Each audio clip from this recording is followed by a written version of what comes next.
Living a life of integrity and truth allows us to stand firm in our convictions and values, knowing that we are guided by honesty and sincerity. However, we must recognize that truthfulness is not always easy. It requires courage to speak the truth when it may be uncomfortable or unpopular. It demands humility to admit when we are wrong and commitment to continuous learning and growth. But it is precisely in these challenges that the virtue of truthfulness shines the brightest. In conclusion, truthfulness is a great virtue that enriches our lives and the world around us. It is the bedrock of trust, the catalyst for personal growth, and the foundation of a just society and a source of inner strength. I would like to conclude by putting the limelight on a quote from the stalwart Winston Churchill.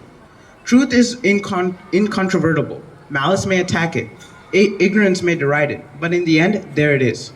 So, be true, be honest, and let your integrity illuminate the world around you and resonate with others.